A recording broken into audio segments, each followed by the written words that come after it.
नमस्कार साथियों, आपका स्वागत है हमारे आज के इस वीडियो में, जिसमें हम आपको बताने वाले हैं कि जो डीएलएड फर्स्ट ईयर और सेकंड ईयर यानी बीएसटीसी फर्स्ट ईयर और सेकंड ईयर में जो ये डायरी है जिसका नाम है प्रोफाइल, जो ये प्रोफाइल की डायरी है, इसको आपको किस तरीके से पूरी तरह भरना है यानी किस तरीके से इसे बनाना है।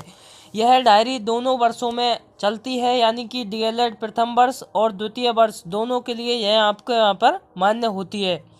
तो आपको क्या करना है कि ये जो आपकी डायरी है, इसमें आपको सबसे पहले यहाँ से फर्स्ट ईयर और सेकंड ईयर यहाँ पर टिक कर देना है।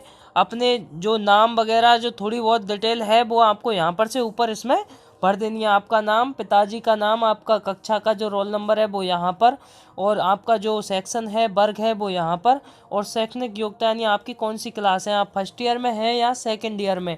और यहाँ पर आपको शिक्षण विद्यालय यानी कॉलेज का, अपने कॉलेज का यहाँ पर नाम लिख देना है।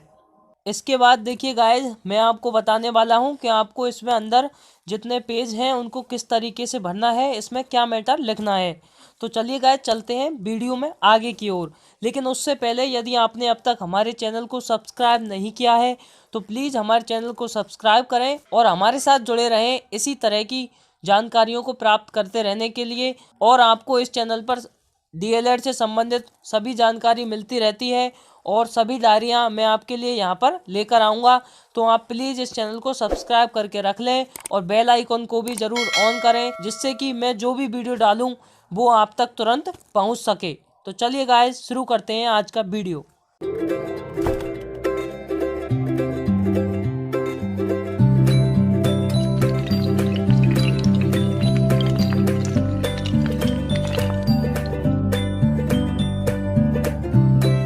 वेलकम बैक फ्रेंड्स, आपका फिर से स्वागत है हमारे वीडियो में। हम आ चुके हैं अपनी जो प्रोफाइल डायरी है उसका ये पहला पेज है, और इसमें शुरुआत में आपको मिलता है प्रमाण पत्र। आपको इस प्रमाण पत्र में इस तरीके से यहाँ जो आपको दिख रहा है उसमें आप भर देंगे। यहाँ आपको अपना नाम भर देना है और ये आपको खाली छोड़ना है क्योंकि एक ही कॉलम है, और यहाँ पर आपको लिखना है समस्त। आप यहाँ पर समस्त भर देंगे और समस्त भरने के बाद आपको इस तरीके से यहाँ पर सभी भर देना है।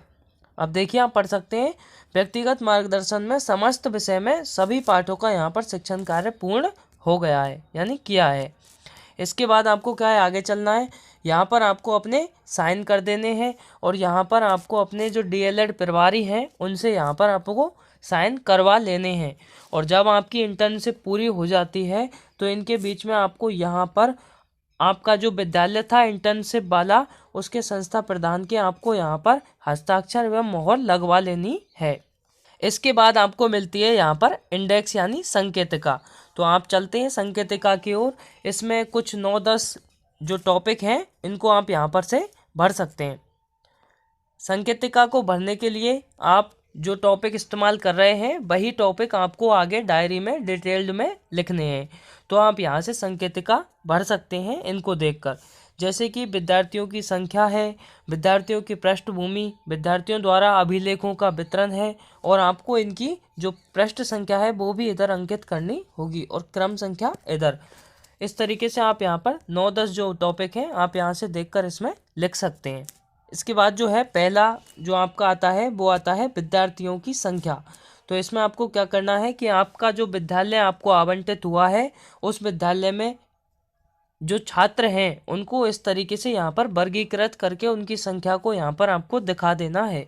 जैसे यहाँ पर वर्ग, छात्र, छात्रा और टोटल कितना है। तो यहाँ पर SC ST MBC OBC general, इन इस प्रकार के वर्गों को यहाँ पर से आपको वर्गीकृत करना है, या कितने छात्र उस वर्ग में आते हैं तो वो यहाँ पर आपको मेंशन कर देना है और लिख देना है कि यहाँ पर स्कूल में टोटल इतने छात्र हैं। जैसे यहाँ पर 212 है। इसके बाद चलिए आगे चलते हैं। यहाँ पर है दूसरा, विद्यार्थियों की पृष्ठभूमि। इसमें आपको वर्ग लिखना है और संख्या लिखनी है, यानी कि जो विद्यार्थी हैं उनके जो पिताजी हैं या उनका परिवार है वो किस वर्ग से बिलोंग करता है, यानी श्रमिक वर्ग से है, व्यापारी वर्ग से है, या नौकरी करने वाले हैं या अन्य है। तो उनकी संख्या आपको यहाँ पर मेंशन कर देनी है। फिर इसके संबंध में आपको कुछ 2-4 तथ्य हैं वो यहाँ पर लिखने होते हैं। देखिए, आप यहाँ से लिख सकते हैं इस विद्यालय में अधिकांश छात्र मजदूर वर्ग से संबंधित हैं, जिनमें से अधिकांश बच्चे अनुसूचित जाति और अनुसूचित जनजाति आदि वर्गों से सामान्य वर्ग से भी बच्चे आते हैं। कुछ बच्चे निर्धन वर्ग से हैं, कुछ बच्चे मध्यम वर्ग से, कुछ बच्चे सामान्य वर्ग से भी हैं एवं कुछ बच्चों के अभिभावक नौकरी पेशे से भी हैं। यहाँ पर आपको इस तरीके से लिख देना है, इन बच्चों को पढ़ाने की सभी सुविधाएं इस विद्यालय में उपस्थित थी एवं अभिभावक भी उनकी पढ़ाई पर ध्यान देते थे या ध्यान देते हैं। निर्धन वर्ग के छात्रों के अभिभावक मजदूरी करते हैं। इन बालकों के माता पिता ठीक प्रकार से शिक्षित नहीं हैं और काम में व्यस्तता के कारण इन पर ध्यान भी कम रख पाते हैं। कुछ के माता पिता बाहर मजदूरी करते हैं, तो उनके लिए अपने बालकों को समय न देना मजबूरी हो जाती है। यहाँ पर से तो जिन बालकों के माता पिता अशिक्षित थे, वे अपने बच्चों पर ज़्यादा ध्यान नहीं दे पाते, जिसके कारण बालक अपना पूरा ध्यान या अध्ययन में क्रिया में नहीं लगा सकता। तो आपको यहाँ से स्क्रीन पर देखकर लिख देना है। आप ये वीडियो को पॉज करके भी स्क्रीनशॉट लेकर लिख सकते हैं। इसके बाद चलिए गाइस आगे चलते हैं। तो जैसे अपन आगे चलते हैं तो अपना ये आता है तीसरा पॉइंट है आपका विद्यार्थियों के अभिलेखों का वितरण। तो अभिलेखों का वितरण है, यानी इधर की साइड आपको अभिलेख का नाम लिखना है और इधर की साइड संभावित हाँ या ना, यानी यह अभिलेख विद्यालय में उपस्थित है या नहीं है, तो यहाँ पर आपको उसकी जानकारी देनी है। तो आपको इसमें लिख देना है कि विद्यालय में विद्यार्थियों के निम्नलिखित अभिलेख उपलब्ध हैं। तो कौन कौन से हैं, इधर आपको क्रमांक डाल करके और यहाँ से हाँ या ना में जवाब देना होगा। पहला आपका अभिलेख है यहाँ पर छात्र उपस्थिति पंजिका। तो छात्र उपस्थिति पंजिका हर विद्यालय में उपस्थित होती है, तो आप यहाँ पर से लिख देंगे कि हाँ यहाँ पर छात्र उपस्थिति पंजिका आपके पास है। शिक्षक उपस्थिति पंजिका थी, स्वास्थ्य उपस्थिति पंजिका भी थी, मध्याह्न भोजन पंजिका थी, स्थानांतरण प्रमाण पत्र पंजिका भी और विद्यालय अनुशासन पंजिका भी आपके पास यहाँ से उपस्थित विद्यालय में थी। कुछ और पंजिकाएं हैं तो वो भी आपको यहाँ पर से हाँ में लिख देनी है यदि आपके विद्यालय में वो होती हैं तो, और यदि नहीं है तो आप नहीं भी लिख सकते हैं। इसके बाद आपको और कुछ पंजिकाएं हैं यहाँ पर दी हुई हैं, यदि यहाँ पर इस विद्यालय में सारी चीज़ें उपस्थित थी तो आपको हाँ लिख देना है। इसके बाद हम कुछ और अभिलेखों को देखते हैं। इसमें जैसे कि है आपकी छात्रवृत्ति पंजिका है, अतिथि पंजिका, रोकड़ पंजिका, विद्यालय में अन्य अभिलेख भी होते हैं तो उनके लिए भी यहाँ पर हाँ है। छात्र प्रवेश पंजिका, समय विभाग चक्र भी, कक्षानुसार समय विभाग चक्र होता है, अध्यापक अनुसार समय विभाग चक्र होता है। इसके बाद आपका होता है यहाँ पर अध्यापक दैनिक डायरी होती है और प्रतिदिन रजिस्टर है और पत्र प्रेषक रजिस्टर भी होता है। तो ये सारे अभिलेख आपको यहाँ पर से मेंशन कर देने हैं और यहाँ पर अगर आपके विद्यालय में होते हैं तो आप हाँ कर दीजिए। आपको यहाँ पर ज़्यादातर में हाँ ही करना है क्योंकि ये जितने भी प्रपत्र लिखे हुए हैं ये सारे प्रपत्र आपको विद्यालय में होते हैं। इसके बाद देखिए आपको आगे क्या करना है, नीचे आपको लिख देना है कि इस अनुभव कार्यविधि में कुछ विद्यार्थियों ने क्रियाकलापों में यहाँ पर क्या है भाग लिया था। विद्यार्थियों ने अंग्रेजी के कालांश में अंग्रेजी वर्णमाला के फलों के नाम, जानवरों, शरीर के अंगों के नाम आदि श्यामपट्ट पर लिखे। और छात्र हिंदी के कालांश में क्या करते हैं, वर्णमाला, स्वर, व्यंजन, विलोम शब्द, पर्यायवाची, लिंग, वचन आदि को यहाँ पर श्यामपट्ट पर लिखते हैं। इसके बाद आप आगे चलते हैं। तो छात्र के कालांश में गिनती, पहाड़े, यानी यहाँ पर कुछ मेरे से छूट गया है तो आपको यहाँ लिख देना है गणित। छात्र गणित के कालांश में इस तरीके से लिख देना है, छात्र गणित के कालांश में गिनती, पहाड़े, जोड़ना, घटाना, गुना करना और भोजन क्रिया करना आदि के सवालों को यहाँ पर श्यामपट्ट पर लिख देते हैं। और छात्र कला शिक्षा के कालांश में क्या करते हैं, अनेक प्रकार के चित्रों को बनाने का वो है जो अभ्यास करते हैं। इसके बाद विज्ञान के कालांश में क्या करते हैं, तो यहाँ पर प्रकरणों को जीवन से जोड़ने का प्रयास वो बच्चे करते हैं। और कला शिक्षण में अनेक प्रकार के चित्र यहाँ पर बालक बनाते हैं, ये बालक लिखा हुआ है। बालकों ने पशु, पक्षी, पेड़ पौधे, घने जंगल एवं मानवीकृत बनाई थी, मानवीकृत आकृतियाँ बनाई थी, यहाँ पर थोड़ा छूट गया है तो आप लिख सकते हैं यहाँ पर आकृतियाँ, तथा प्राकृतिक दृश्यों के भी अनेक चित्र यहाँ पर बनाए थे। इसके बाद आगे चलते हैं। यहाँ पर अपना चौथा है विद्यार्थियों में अधिगम सार समूह यानी छात्र संख्या। तो आपको जो है एक कक्षा होती है उसमें सभी प्रकार के छात्र होते हैं, तो कुछ कुशल होंगे, सामान्य भी होंगे और कमज़ोर भी। तो आपको तीनों का यहाँ पर मेंशन कर देना है और छात्र छात्रा और कुल यानी टोटल पर आपको ये गणना करनी होगी। तो आप यहाँ से देखकर भी एज इट इज़ लिख सकते हैं, कोई बड़ी बात नहीं है। तो आपको अगला 5वां जो है, अपने शिक्षण विषय में छात्रों की अवधारणा की समझ, यानी कि जो विषय है उसमें छात्रों की समझ कैसी है, इसके बारे में आपको यहाँ पर से लिखना है।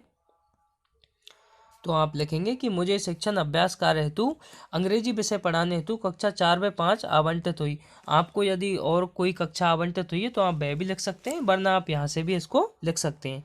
मेरा पढ़ाने का तरीका अत्यंत सरल था, सुगम था, जिसको बच्चों द्वारा आसानी से समझा जा सकता था और बच्चों को पढ़ाने के साथ साथ उनका सतत मूल्यांकन लगातार भी किया जाता था, जिससे उन्हें जो विषय वस्तु पढ़ाई जाए वह स्पष्ट हो सके।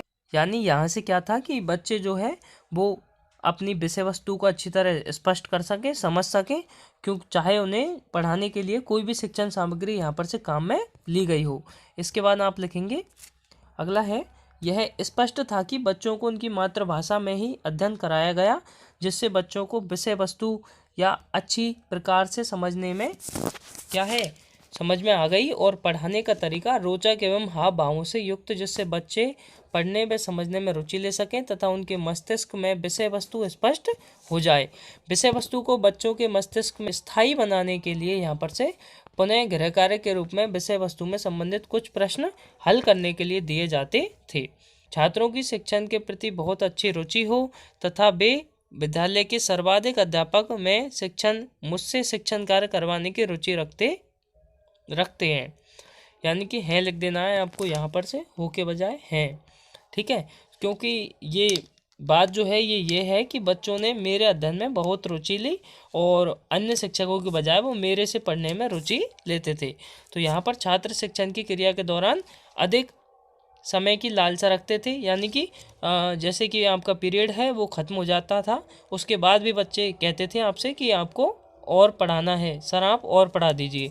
तो इस प्रकार का यहाँ पर ये लिखा हुआ है। अतः अवधारणा के निम्न बिंदु हों, तो ये जो अवधारणा है इसमें निम्न बिंदु थे, यानी कि ये जो बिंदु है इनके आधार पर इस अवधारणा को आसानी से यहाँ पर समझा जा सकता है। तो अवधारणा क्या है कि छात्रों में उत्सुकता थी, जब आपने शिक्षण कराया तो छात्र उत्सुक थे, छात्रों में समझ विकसित हुई और छात्रों में रुचि और अन्य कारण होते हैं, यानी कि छात्रों में रुचि भी विकसित हुई और अन्य भी कारण हो सकते हैं कि छात्र आपको कक्षा में रोके रखते हैं। इसके बाद आपका जो 6वां नंबर का बिंदु है वो है कि वे छात्र जिन पर विशेष ध्यान देने की आवश्यकता है, यानी कि हर कक्षा में ऐसे कुछ छात्र होते हैं जिन पर विशेष ध्यान देने की आवश्यकता होती है। तो आपको यहाँ पर से मेंशन करना होगा कि इस विद्यालय में छात्र जिन पर अध्ययन के बीच में विशेष ध्यान देने की आवश्यकता है, तो वे कौन कौन से छात्र थे, तो उनके नाम आपको यहाँ पर मेंशन कर देने हैं। जैसे कि आपको पहली कक्षा में कौन कौन से छात्र थे, आप 3-4 छात्रों के नाम यहाँ पर लिख सकते हैं। ऐसे ही दूसरी कक्षा में और तीसरी में, चौथी में और यहाँ पर से 5वीं में भी आपको कुछ नाम यहाँ पर मेंशन कर देने हैं।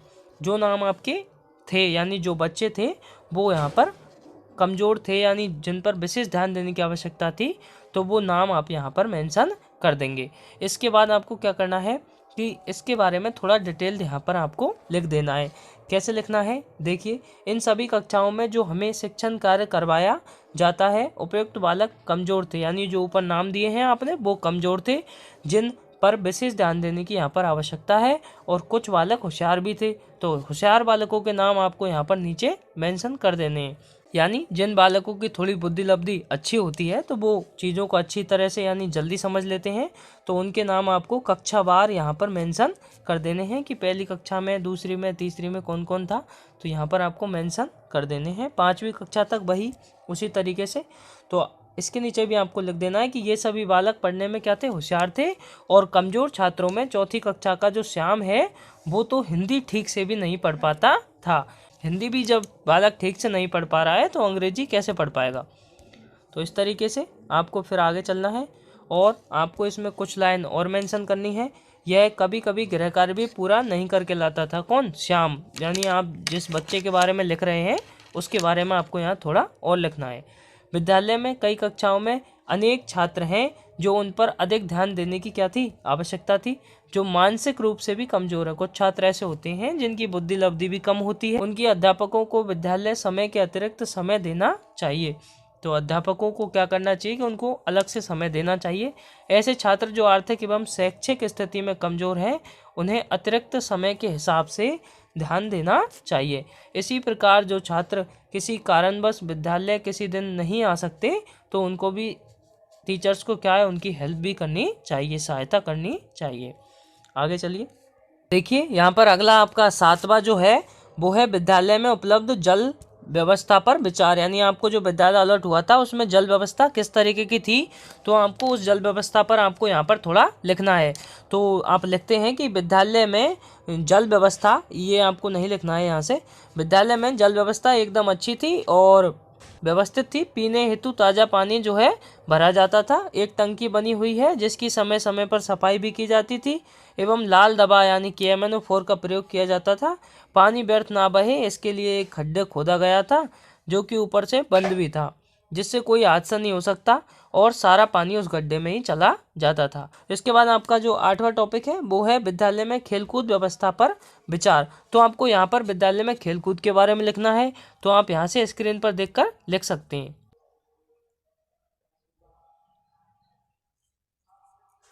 ठीक है गाइस, जब आगे चलते हैं, यहाँ पर भी आपको जो स्क्रीन पर दिख रहा है आप यहाँ से लिख सकते हैं।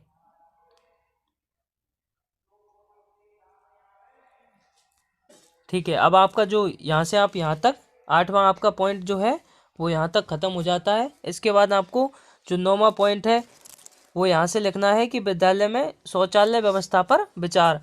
यानी जो आपको विद्यालय अलॉट हुआ था उसमें शौचालय व्यवस्थाएं कैसी थी, तो यहाँ पर आपको उसके बारे में मेंशन करना है। आप लिखेंगे विद्यालय में शौचालय व्यवस्था अच्छी थी और बालकों एवं बालिकाओं की अलग अलग शौचालय की व्यवस्था थी। उनकी साफ सफाई इतनी, आगे देखिए, अच्छी नहीं है। यानी कि अगर है तो आप है लिख सकते हैं और यदि नहीं थी तो नहीं थी। विद्यालय में साफ सफाई अच्छी है लेकिन शौचालयों की साफ सफाई इतनी अच्छी नहीं है, तो छोटी छोटी कभी कभी भी सुधारी जा सकती है। तो छोटी छोटी कमी जो होती हैं वो यहाँ पर कमी, यहाँ पर आपको कमी लिखना है, कभी भी सुधारी जा सकती हैं। तो इनको आप यहाँ से इसी तरह लिख सकते हैं। आप जो स्क्रीन पर देख रहे हैं आपको यहाँ से इसी तरीके से लिख देना है। तो ये हुआ आपका 9वां पॉइंट। इसके बाद आपको 10वां पॉइंट है आपका कंप्यूटर की व्यवस्था। देखिए यहाँ से कंप्यूटर की व्यवस्था हमारे विद्यालय में, यानी आपको जो विद्यालय मिला था उसमें कंप्यूटर कक्ष भी था। यानी आप लिख देंगे कि है, और जिससे बालक आपकी पढ़ाई कर सकें, तथा विद्यालय में 2 अध्यापक या 2 से अधिक छात्र अध्यापक होने चाहिए ताकि वे छात्र छात्राओं को कंप्यूटर चलाना सिखा सकें तथा विद्यार्थियों को अपने जीवन में आगे बढ़ सकें और अपना सुनहरा भविष्य बना सकें। तो यहाँ से आपको ये लिख देना है। यहाँ आपका जो 10वां पॉइंट है वो यहाँ पर चल रहा है, और देखिए, और कंप्यूटर का महत्व यहाँ पर आप बच्चे समझ सकें, तो आपको यहाँ से जो स्क्रीन पर दिख रहा है यहाँ तक आपको 10वें पॉइंट में मेंशन कर देना है। इसके बाद आपका अगला पॉइंट आएगा कंप्यूटर के बाद इंटरनेट की व्यवस्था, यानी 11वां पॉइंट है इंटरनेट की व्यवस्था। देखिए 11वें पॉइंट में आपको क्या करना है कि विद्यालय में इंटरनेट उपलब्ध नहीं है, जिससे छात्रों को कई समस्याओं का क्या करना पड़ रहा है, सामना। और आज के युग में इंटरनेट का होना बहुत ज़रूरी है, क्योंकि आज के युग में इंटरनेट दुनिया का सबसे अच्छा बहुलता से चलने वाला साधन है। तो यहाँ आपको इस तरीके से मेंशन करना है, और आप स्क्रीन पर देख सकते हैं जो आपको यहाँ तक पूरा मेंशन कर देना है। देखिए दोस्तों, इसके बाद है आपका 12वां टॉपिक जो कि है सभागार की व्यवस्था। तो देखिए आपके विद्यालय का जो सभागार है उसके बारे में आपको लिखना है कि विद्यालय का एक अन्य स्थान है जो कि सभागार है, और सभी अध्यापक एवं प्रधानाध्यापक गण सभागार में एकत्रित होते हैं, जो कि विद्यालय में विशेष परेशानियां आने पर एकत्रित होते हैं। यानी कोई परेशानी आ जाती है तब, या फिर कोई विशेष कार्य होता है तब प्रधानाध्यापक जी सभागार में अध्यापकों के साथ अपनी वाचना या चर्चा करते हैं। यहाँ पर एग्जाम्पल दे रखे हैं 2। तो पहला एग्जाम्पल है ये कि विद्यालय में कोई वार्षिक उत्सव मनाया जा रहा हो तो पहले संस्था प्रधान अपने अध्यापकों को इस बात को यहाँ पर सभागार में बताएगा, यानी मीटिंग करेगा। और दूसरा है यहाँ पर गणतंत्र दिवस, इसको काट के कॉमा, स्वतंत्रता दिवस व गांधी जयंती, बाल दिवस आदि ऐसे पर्वों पर सभागार में उपस्थित गणों को सभी सूचनाओं को प्रकाशित कौन करता है? प्रधानाध्यापक, तथा उनको उनकी जिम्मेदारियों को सौंपता है। इस तरीके से आप सभागार के बारे में लिख सकते हैं। इसके बाद आगे चलते हैं दोस्तों। आपका जो अगला है 13वां पॉइंट, वो है समय समय पर पत्र वाचन, यानी विद्यालय में समय समय पर जो पत्र का वाचन है वो यहाँ पर किया जाता है। तो आप स्क्रीन पर देखकर यहाँ से इसमें भी कुछ लिख सकते हैं। इसके बाद आगे मैं आपको दिखा देता हूँ। यहाँ पर आपको इस तरीके से यहाँ भी कुछ लिख देना है। तो जैसे ही आप यहाँ तक लिख देंगे तो आपका ये 13वां पॉइंट है, ये भी यहाँ से समाप्त हो जाता है। इसके बाद आपका एक आखिरी पॉइंट 14वां पॉइंट बचता है, जो कि है पुस्तकालय व्यवस्था। इसमें आपको लिखना है हमारे विद्यालय में पुस्तकालय उपलब्ध नहीं है। यदि आपके में है तो आप हाँ भी लिख सकते हैं। मेरे वाले में नहीं था इसलिए मैंने यहाँ पर लिख दिया कि उपलब्ध नहीं है। लेकिन संस्था प्रधान के पास कार्यालय में लगभग 200 पुस्तकों का बंडल है, जिसमें से कोई भी छात्र पुस्तक यहाँ पर निकलवा सकता है, तथा पुस्तकों को रखने वाला शिक्षक विद्यार्थियों को पुस्तक वितरित करता है।